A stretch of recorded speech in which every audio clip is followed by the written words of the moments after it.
خير بيني. السلام على الحسين، السلام على علي بن الحسين، السلام على أولاد الحسين، السلام على أصحاب الحسين. أعوذ بالله من الشيطان الرجيم. بسم الله الرحمن الرحيم. الحمد لله رب العالمين. الحمد لله الذي هدانا لهذا وما كنا لنهتدي لولا أن هدانا الله. لقد جاءت رسل ربنا بالحق ونودوا أن تلكم الجنة ورثتموها بما كنتم تعملون. والصلاة والسلام على سيدنا ومولانا وحبيب قلوبنا السراج المنير المصطفى الأمجد أبا القاسم محمد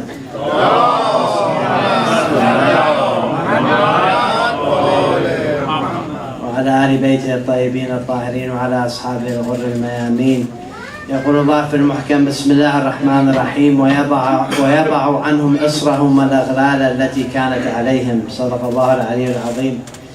I wanted to start off by telling you the story of some people that were affected by Imam Hussein, and it's in an area that many of you probably don't associate with Imam Hussein, but actually it's a great example of the influence of the message of Imam Hussein. This place is called Trinidad and Tobago, and Trinidad is an island nation, very small, in the Caribbean Ocean, south of the Dominican Republic and Haiti. It's right here. It's a very interesting country. It was a British colony, but what happened is in the 1800s, 1838, the British granted freedom or independence to the slaves of Trinidad and Tobago. They were bringing in Africans, making them work on the plantations there. In 1838, they granted emancipation or independence to the slaves. So then the slaves started to demand more rights. They wanted equal wages. They wanted, better pay.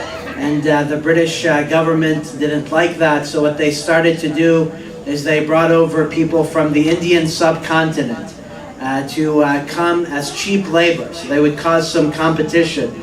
Bring in cheap Indian labor to compete with the native African labor, and then you'll allow labor prices to go down. So a very classic British strategy of divide and conquer. And they've tried this everywhere. Same thing in Trinidad and Tobago. But what happened is when they brought over the people from India, some of them happened to be followers of Ahlul Bayt. And so every year, on a yearly basis, they would have the commemoration of Imam Hussein. Every year, they would have the commemoration of Imam Hussein in Trinidad and Tobago, the small community of followers of Ahlul Bayt. So the native Africans became very intrigued. They said, what are these Indians doing every year? They're commemorating Imam Hussein. What is this happening? What's this event? Slowly, the Africans started to come to this commemoration of Imam Hussein. So now, rather than dividing the country of Trinidad and Tobago, now you have the Africans and the Indians united in the commemoration of Imam Hussein. This became a tremendous threat for the British, so that it culminated in 1884 in something called the Jose Massacre, or the Imam Hussein Massacre in Trinidad and Tobago. And eventually it led to the riots, and this is just some timelines. The 1850s, the British banned the commemoration, which leads to riots and the Jose Massacre. But in Trinidad and Tobago, they still commemorate the events of Imam Hussein, and this is just one example of the Jose event in Trinidad and Tobago. Now, I came across this, history. There's a professor at Boston University named Frank Horam, who's written an entire book about how the remembrance of Imam Hussein led to the eventual independence of the country of Trinidad and Tobago from the British. And he had a very interesting quote in there. He said, the Karbala paradigm, by the way, means in Arabic method, in Farsi maybe namudaj, the Karbala Ulgu, yeah, exactly. The Karbala Ulgu is a force as vital and potent today as during the first few centuries after the original event. It is one without parallel in human history, meaning You look at human history, you can't find anything like it. It serves as a model for appropriate human behavior and as a rhetorical force to oppose tyrannical rulers. I think this individual, Frank Coram, in one sentence, has really summarized the meaning of Imam Hussein and the meaning of Karbala. It's both a model for appropriate human behavior, interactions, how should individuals interact with each other, and it's also a model for opposing injustice. So tonight I wanted to go into this a bit deeper, because really, Muharram, it's the beginning of the year, the commemoration of Muharram. It's not just the commemoration of Imam Hussein, but rather it's the revival of human liberty. And that's what I wanted to discuss here tonight in 4 sections.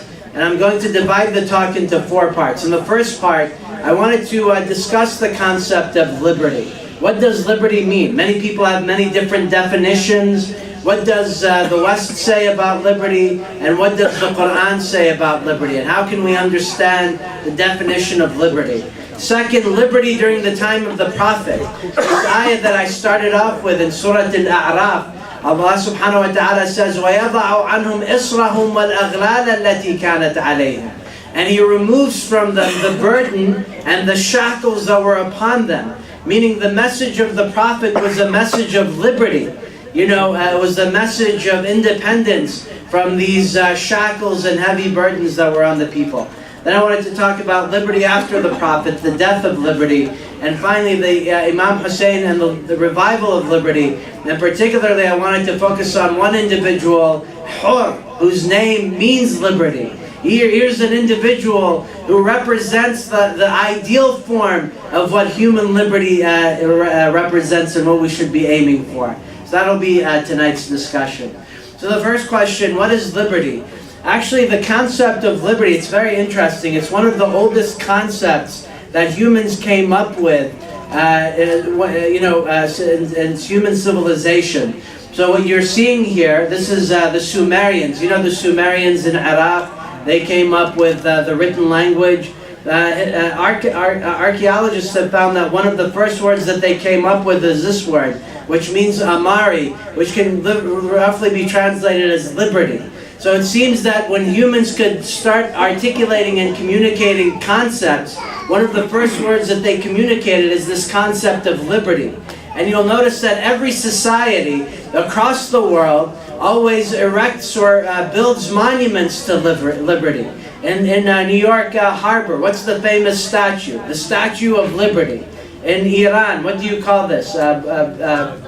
Azadi, right? Burj Azad, the Statue of Liberty. Again, so everywhere in Massachusetts, where I live, on the license plates it says Massachusetts, the spirit of liberty, because American independence started there. So the point is, across different civilizations, humans all have this natural inclination towards liberty, irrespective of whether you're Arab, Ajam, American, Korean, Chinese. It's a really interesting thing. So what does liberty mean, though? If we were to articulate the concept of liberty, what does liberty mean? There's actually a very interesting, philosophically, there's 2 categories of liberty. This is what the Western philosophers will tell you. There's one category called negative liberty. So what is negative liberty? Negative liberty says that the barrier towards many people becoming free is laws and rules and government. So the way to achieve liberty is by removing barriers. So it's the absence of something that'll lead to liberty. So what does that mean? So let's say, for example, there's a law against you building a house in this particular area. This law is a barrier towards your liberty. So in order to achieve true liberty, you have to remove laws. So the concept of negative liberty means that you achieve liberty by removing as many societal laws as possible to allow people to do whatever they want. That's one concept. And this is represented by people like Adam Smith and others. The other school of thought is positive liberty, which says, no, it's not the absence of law that will lead to freedom, but it's more laws. meaning sometimes, there are certain freedoms that people need there are certain rights that people need. Like people need education, people need health care. So in order for people to achieve true liberty, you have to create laws that'll enable them to get these rights, that'll enable them to pursue, happiness and liberty. So it's the complete opposite. And this is represented by Hegel, Rousseau, Karl Marx. We would call them people that followed positive liberty. So the point about these two definitions of liberty is that according to the Western definitions, liberty is something, it's a material definition. There's no relation to the human soul or to the human spirit. Liberty is defined simply as the ability to do something or the inability to do something. But Islam comes in and says that's not the true definition of liberty. Rather, liberty is something which is the natural state of humanity.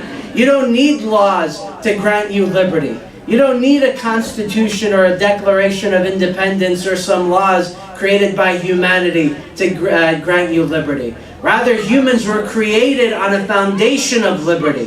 فَقِمْ وَجْهَكَ لِلدِّينِ حَنِيفًا. This deen hanif, or this fitra, is the concept of Allah subhanahu wa ta'ala has created you on a foundation of liberty.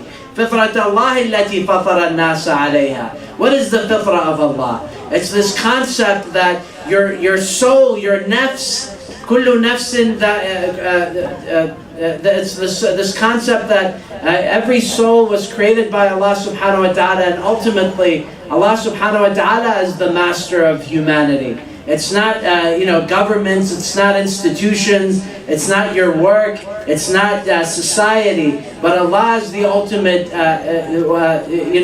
entity that we're accountable for. And when you realize this definition, you then, when your soul is free of these things, then you become truly a free individual. And Imam Ali alayhi salam said it even better. He said, أيها الناس إن آدم لم يلد عبدا ولا أما وإن الناس كلهم أحرار. Imam Ali alayhi salam says, O people, indeed Adam did not give rise to male or female slaves. There are no male or female slaves, but rather the people are all free. الناس كلهم أحرار, meaning people were created on a foundation of liberty. So, so if liberty is a function of the soul, meaning if your soul is connected to Allah, if your nafs is connected to Allah, then the way to truly achieve liberty is to continually purify your nafs, قَدْ أَفْلَحَ مَنْ زَكَّاهَا, to truly purify your nafs, to always maintain it in the state of liberty.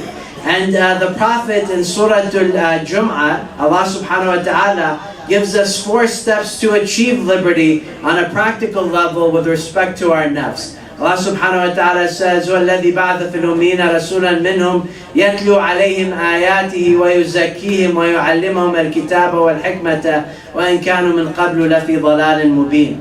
The 4 steps are, هُوَ الَّذِي بَعْثَ فِي الْأُمِّيِّينَ رَسُولًا مِّنْهُمْ يَتْلُو عَلَيْهِمْ آيَاتِهِ. Step 1 to becoming free is to reflect on the signs of Allah subhanahu wa ta'ala. وَيُزَكِّيهِمْ, and He purifies them. Self-purification is the second step that enables liberty. وَيُعَلِّمَهُمَ الْكِتَابَ وَالْحِكْمَةَ, and He teaches them the book and the divine wisdom. So it's interesting, these are the 4 steps that are mentioned in Surah Al-Jum'ah.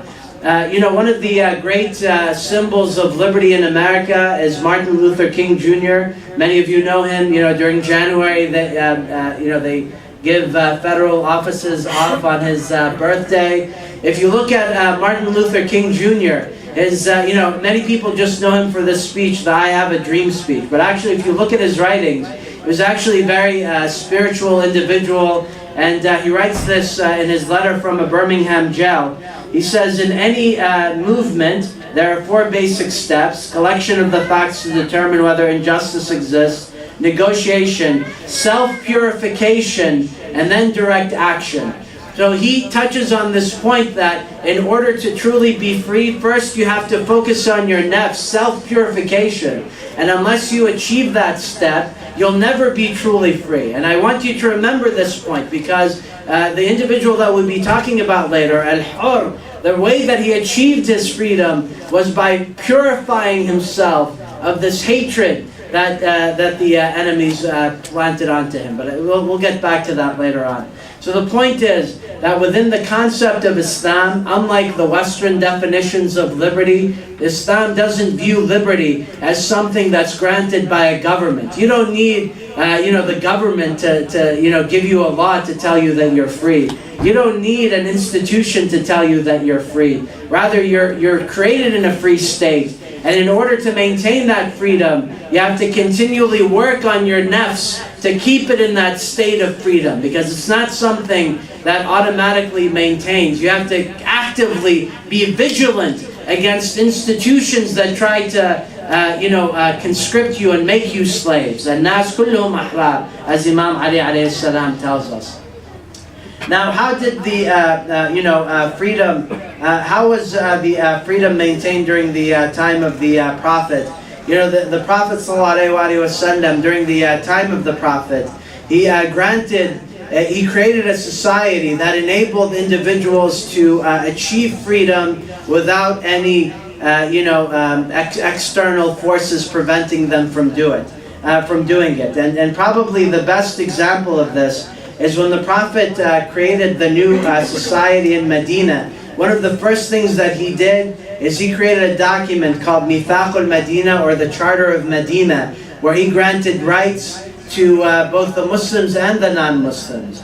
Meaning he didn't force a specific religion on the country or on the society in Medina, but rather he enabled people to make their choices. So for example, Article 15 of Mithaq al-Medina, the security of God is equal for all groups. Article 25, non-Muslim members have equal political and cultural rights as Muslims. They will have autonomy and freedom to practice their religion. The Prophet created this environment for both Muslims and non-Muslims. This is over 1400 years ago, which is what caused Rousseau. Rousseau, one of the great philosophers in Western society, said Muhammad had very sound opinions. The true statement sees and admires in their Muhammad's institutions the hand of that great and powerful genius which lies behind all things. So he says, I don't think that he's a true prophet, but if you look at the institutions that he created, like the society in Medina, you appreciate that he was divinely inspired. And I want you to look at this example and compare it to the state of Muslims in many countries today. The New York Times last Sunday had an entire article about the situation of Muslims in China, and how the Muslims in China are being persecuted. They're being really decimated. So even something like doing salat in your own house is forbidden in the government in China. Even something as basic as fasting during the month of Ramadan. And it's not just China. It's we see this in other places, such as Myanmar. You see the persecution of the Muslims in Myanmar, just the complete lack of ability to practice the religion. Whereas 1400 years ago, the Prophet didn't differentiate between the Muslims and the non-Muslims. So this is the example that the Prophet created. Now he knew that after he would leave, that people would be led astray. So that's where he gave the advice to the people. And this hadith that I'm going to give you is from Sahih Bukhari, and this is also narrated in Al-Tirmidhi. But we also have this narration. And I chose this very intentionally because I think this gives you the idea of how the Prophet recommended for people to maintain liberty. The Prophet says, "Inni tariku fikum ma an tamassaktum bih lan tadhillu ba'di." He says, I'm leaving with you things which, if you hold on to them, you'll never be in a state of darkness. "Inni tariku fikum ma an tamassaktum bih lan tadhillu ba'di. Ahdahuma a'zam min al-akhar." One of them is greater than the other. Ahdahuma a'zam min al-akhar. Kitabullah hablun mamdud. The book of Allah is a rope that extends. The hablun mamdud. Min as-samai ila al-ard. The book of Allah is a rope that extends from the heavens to the earth. Wa utrati ahli bayti. And the example of my ahlul bayt. ولن يتفرقا حتى يردا على الحوض فانظروا كيف تخلفون فيهما. He says, and the second thing that I'm leaving is my Ahlul Bayt. And these two will never be separated. Look at this. Look at the terminology here. Kitabullah and Ahlul Bayt are intertwined. They'll never be separated. And then he tells the people, فَانظُرُوا كَيْفَ تَخْلِفُونِ فِيهِمَا. Look how you will turn against them. Turn against both the Ahlul Bayt and the Quran. Again, this hadith, the hadith that many of our brothers and sisters focus on is إِنِّي تَارِكُ فِيكُمْ الثَّقَلَانِ كِتَابُ اللَّهِ وَسُنَّتِي. That's actually a very weak hadith. There is no authentic sanad or no authentic narration that mentions that hadith. But it's this hadith which is the more authentic one. So after the death of the Prophet, you have two different governments emerging. One is the government of Imam Ali alayhi salam, and the other is the government of Muawiyah and Yazid. And they're two very different paradigms, which were competing with each other. The paradigm of Muawiyah ibn Abu Sufyan and the paradigm of Ali ibn Abi Talib. Two very different examples where Muawiyah was focused on dynasty, corruption, tribalism, focusing on the tribes being the number one thing, whereas the rule of Imam Ali alayhi salam was focused on civil service, spiritual enlightenment, justice. And I think the best example or reflection of this is just look at the house of Banu Umayyah in Damascus and look at the house of Imam Ali reproduced in Kufa. This is all you need to know about what happened to Islam after the Prophet. You have two power centers emerging. One in Medina, one in Kufa, which was represented by Imam Ali alayhi salam, and the other one in Damascus. And it's actually very interesting. Again, this is from Sahih Bukhari, where the Prophet says, أَوَّلُ مَا يُغَيِّرُ سُنَّتِي. The first individual who will change my example, رَجُلٌ مِّن بَنِي أُمَيَّةٍ, is a person from Banu Umayyah. The Prophet foretold this in Bukhari, and this, by the way, is also mentioned by one of the shuyukh of the Salaf, Sheikh al-Albani. Sheikh al-Albani is one of the great scholars that the Salafi Muslims turn to. He has an entire commentary on this hadith saying that the first person who changed the sunnah of the Prophet was Muawiyah after the death of the Prophet. And all you need to do is look at the example of this. But there's, even further, when you look at the life after the Prophet, after the death of the Prophet, look, even people that were protected during the time of Muawiyah, during the time of Yazid, were no longer protected. One of them is, for example, Abu Huraira. All of you know Abu Huraira narrated many hadith, but even Abu Huraira during the time of Yazid felt unprotected. He said, حفظت من رسول الله صلى الله عليه وسلم وعاءين. I memorized two things. أما إحداهما فبثثته وأما الآخر فلو بثثته فقطع هذا الحلقوم. Said, I memorized two things. The first thing I transmitted. The second thing, if I were to transmit, my throat would be cut off. So even Abu Huraira, who was very against the Ahlul Bayt, who was always with Muawiyah during the time of Yazid, even things turn against Abu Huraira, who's one of the scholars of the rulers in charge. This is in the year 59, which is the first year that Yazid comes into power. Even Abu Huraira feels threatened and intimidated. And even further, this hadith is authentic. This again is in Bukhari. This is one of the companions of the Prophet, Anas ibn Malik. And this hadith is actually really powerful. This man named Al-Zuhri goes to Damascus and he sees Anas ibn Malik crying. And he says, Anas, ya Anas, ma yubkik? Why are you crying, O Anas? And he says, وهو يبكي فقلت له ما يبكيك قال لا أعرف شيئا مما أدركت. Says nothing of this Islam is familiar to me. Anas ibn Malik was there during the time of the Prophet. He was in Damascus. He says, this Islam that they've done, nothing is familiar to me. إلا الصلاة. except for the salat. There's some familiarity. وَهَذِهِ الصَّلَاةِ قَدْ ضُيِّعَتْ, and even the salat has been lost. So this is Anas ibn Malik crying in Damascus because he sees all of these changes to the prophetic model, and he sees that nothing remains of the Islam of the Prophet except for the salat. But even the salat has changed during the time of the Prophet. So this is where Imam Hussein comes in. You know, it's unfortunate that some of our brothers and sisters, they say that Imam Hussein went so that he could get the leadership of the Ummah. And the famous scholar Ibn Kathir, in his book Al-Bidayah wa Nihaya, he says that Imam Hussein left Medina so that he could go to Kufa and take over the leadership of the Muslim world. But if you look at the words of Imam Hussein, he says, "Mithli la yubaya' mithla." Someone like me does not give allegiance to him. So do you think someone like that wants the throne after Yazid has destroyed it?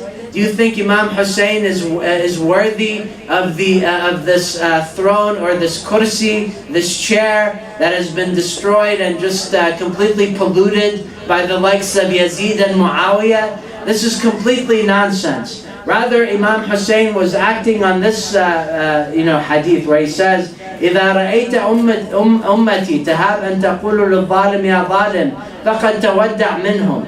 If you see my ummah fearful of saying to the oppressor, you are an oppressor, then say goodbye to the ummah.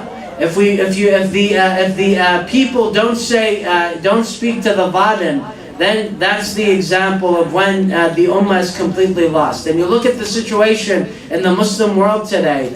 You know, after the prophets, that ulama warathatul anbiya, the scholars are the inheritors of the prophet. We see so much injustice in the Muslim world today. But the question is, where are the Muslim scholars? They're the inheritors of the prophet.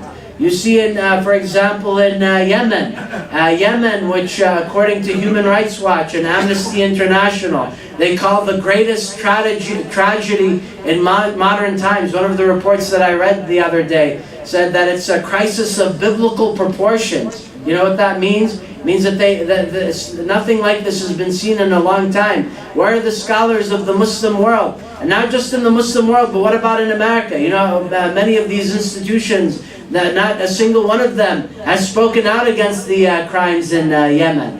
And it's not just Yemen. What about in Syria? You know, we have a lot of injustice occurring in Syria. How many of the scholars have spoken out against the injustices in Syria or in these other countries? Anyway, and it's not just in the countries over there, but it's over here. So that's where Imam Hussein, when he goes to, before he goes to Mina, the people that he criticizes at Mina on his way to Kufa, he doesn't just criticize Yazid and Umar ibn Sa'ad and Shimr and some of these other people, but first and foremost he criticizes the scholars. He says, "O scholars who are celebrated and enjoy good reputation, you have achieved a good name in society because of your goodwill." This is the hadith, and by the way, Sayyid Imam al-Khomeini has a very extensive commentary on this particular speech of Imam Hussein at Mina, where Imam Hussein says, "You have taken lightly your duties as leaders. You have neglected the rights of the oppressed and the lowly, but have pursued what you regard as your personal rights." Then he goes on to say, "The blind, the dumb, and chronically ill everywhere lack protection in towns, and no mercy is shown on them." So that's why, we respond to Ibn Kathir. Ibn Kathir says that Imam Hussein went so that he could get the chair from Yazid. The reality is that Imam Hussein was speaking because he felt an obligation as a great scholar, the greatest scholar of that time. It was his duty to speak out. He was speaking out to remind the Muslim Ummah of their duties with respect to freedom. And then, I'm not going to go into this, but I just want to, Al-Suyuti has an entire book called Tarikh al-Khulafa, where he says he was slain at Karbala, and the narrative of his death is long, to the mention of which the heart cannot endure. Inna lillahi wa inna ilayhi raji'un. And Imam Hussein alayhi salam, in his own words, says, "In lam yakun lakum deen wa la takhafuna al-mi'ad fakunu ahraran fi dunyakum." He says this on the battle of Karbala, when he's facing the other side, the other troops. He says, if you're not religious and do not fear the resurrection, at least be free men in your world. Going back to the hadith of Imam Ali, الناس كلهم أحرار, all of the people are free. Imam Hussein tells the opposing side, if you don't have religion, listen, you don't have to believe in Allah, you don't have to fear the mi'ad, but at least live a life of free individuals. Don't be slaves to Umar ibn Sa'ad or Yazid just for a few dollars, for a few pennies. Which brings us to the ultimate example of Al-Hur. Al-Hur, as all of you know, Al-Hur ibn Yazid al-Riyahi came from a very prominent family in Kufa. And he was one of the great generals that was fighting on the side of the Banu Umayyah. Banu Umayyah, specifically Umar ibn Sa'ad, had guaranteed Al-Hur. He told Al-Hur, Al-Hussein and his family is coming towards Kufa. I want you to stop them before they come to Kufa and to eliminate them. And if you eliminate them before they reach Kufa, I will give you the entire town of Khurasan or Mashhad. Think about that. This is the reward that Al-Hur was promised by Umar ibn Sa'ad. Eliminate Hussein and his family, and I'll give you the entirety of Khurasan, the entirety of Mashhad. Do you know what type of material reward that is? I mean, Mashhad during that time was one of the great cities. This is before Imam Ali ibn Musa arrived. One of the most beautiful and fertile areas. So Al-Hur ibn Ziyad al-Riyahi, he and his army, they meet Imam Hussein on the 2nd of Muharram, just outside of Kufa, in the land of Nainawa, which today is known as Karbala. They stop Imam Hussein and his family. Al-Hur goes to Imam Hussein and he tells him, I can't let you into Kufa. And Imam Hussein alayhi salam tells him, why is that? And Al-Hur tells him, because I've received orders from Umar ibn Sa'ad. Imam Hussein tells him, do you know the people of Kufa have asked us to come because they're under oppression and under injustice? And Al-Hur doesn't know any of this. Anyway, the question becomes, why did Al-Hur, a very famous story, why did Al-Hur turn against Umar ibn Sa'ad and against Banu Umayyah on the day of Ashura and join Imam Hussein? I would say that the primary reason is because of the akhlaq of Imam Hussein. Al-Hur noticed the beautiful behavior of Imam Hussein throughout the duration of the 10 days of Muharram prior to Karbala. One example is on the 2nd day of Muharram, when Al-Hur arrives with his army had forgotten to bring water with him. And this is a very famous story. So it's very ironic, but Imam Hussein and his family and his side, they had some water. So Al-Hur goes to Imam Hussein and he asks him for water, and Imam Hussein gives Al-Hur water on the 2nd of Muharram. This is the same man who later on would cut off the water to Imam Hussein. Look at this behavior. Imam Hussein gives Hur water, and Hur eventually cuts off the water from Imam Hussein and his family. So eventually Imam Hussein, Al-Hur tells Imam Hussein that he has to go back. Imam Hussein tells Al-Hur, okay, let's figure this out, but it was time for Salat al-Dhuhr. So Imam Hussein tells Al-Hur on the 2nd of Muharram, he tells him it's now time for Salat.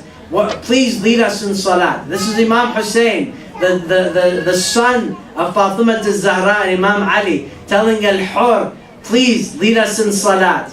Lead us in Salat on this 2nd of Muharram. And Al-Hur smiles and says, I am not the son of Fatima al-Zahra. I am not worthy of leading a Salat. Please, you lead the Salat. The point here is that Hur, at his core, at his foundation, had an element, his soul was truly free. But what happened is the light was not allowed to shine through. You see, Hur at his heart, at his core, was a free individual, like his name was saying. But it was just this delusion that was deluding him in behaving, Umar ibn Sa'ad and Yazid.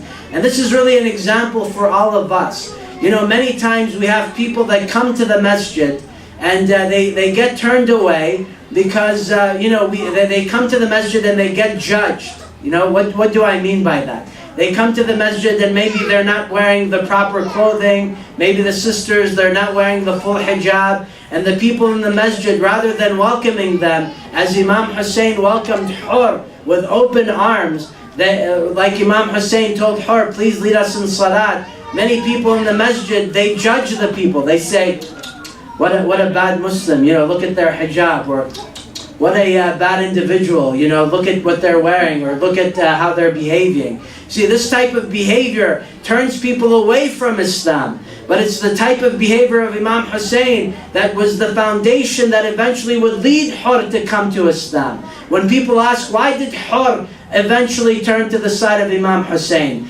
Because he only saw good things from Imam Hussein. And this goodness from Imam Hussein eventually enabled the goodness of Al-Hur to come through and to shine through. An example for all of us. In both the way that we interact with our fellow Muslims and in the way that we interact with our fellow non-Muslims. Many of the non-Muslims are looking at us, and if we treat them in a bad manner, we don't enable the light, the goodness within them to truly shine through. So on the 10th of Muharram, Al-Hur sees many different things that make an impact on him. On the 9th of Muharram, Imam Hussein tells Al-Hur and his troops, we just want one more night of salat and prayer. And Al-Hur becomes very affected by this. That on the 10th of the night of Tasu'ah, that Imam Hussein and his family are only spending it in reflection of Allah subhanahu wa ta'ala. So that makes a big impression on him. So 3 things make an impression on Hur.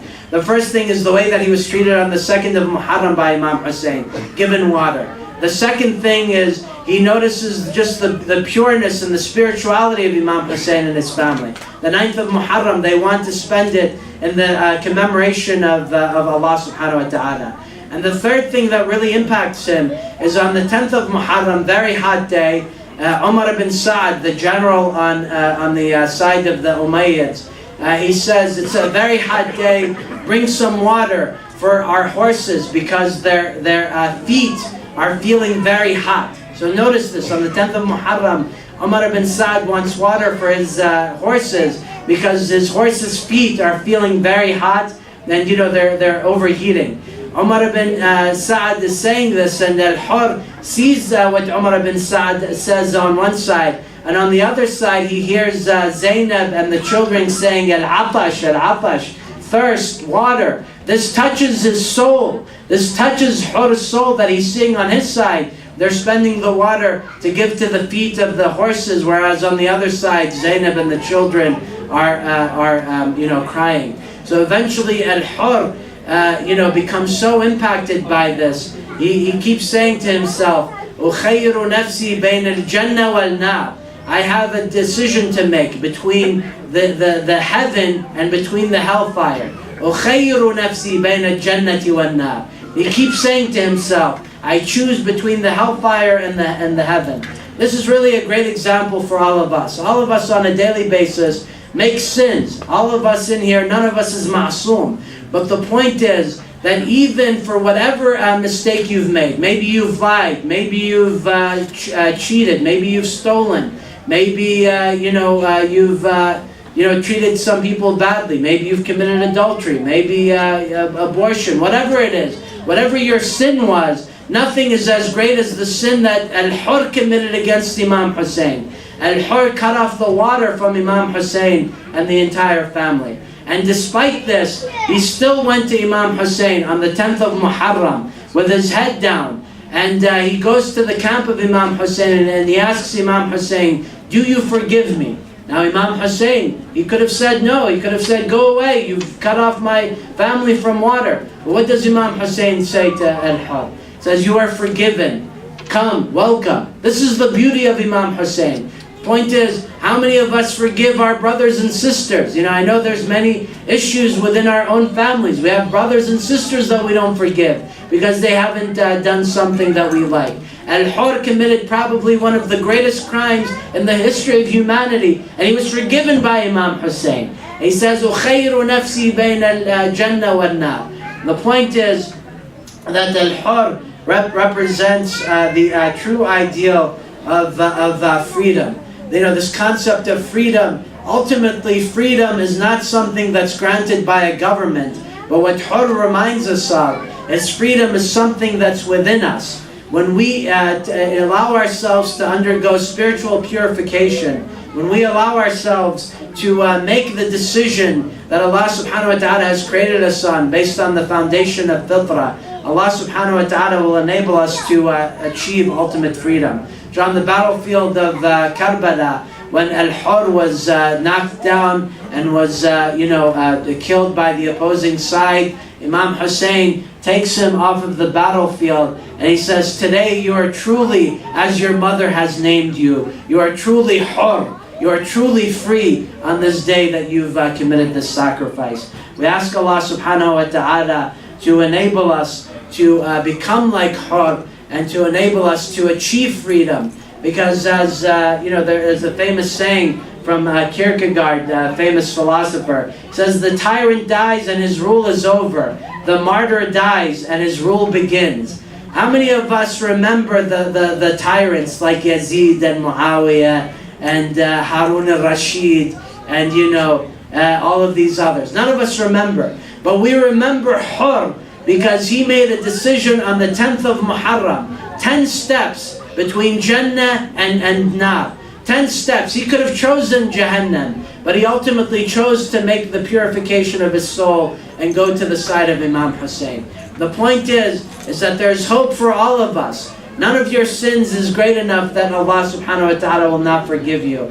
And the second point is that all of us have this propensity for freedom within us. And importantly, the way that we attract other people towards freedom is in the way that Imam Hussein attracted hur, through beauty and through interaction and forgiveness, not by shutting our doors. We ask Allah subhanahu wa ta'ala to make us like hur. We ask Allah subhanahu wa ta'ala to make us like the shuhada of Karbala. ربنا لا تؤاخذنا إن نسينا وأخطأنا ربنا ولا تحمل علينا إصرا كما حملته على الذين من قبلنا ربنا ولا تحملنا ما لا طاقة لنا به واعف عنا واغفر لنا وارحمنا أنت مولانا فانصرنا على القوم الكافرين. صلوات.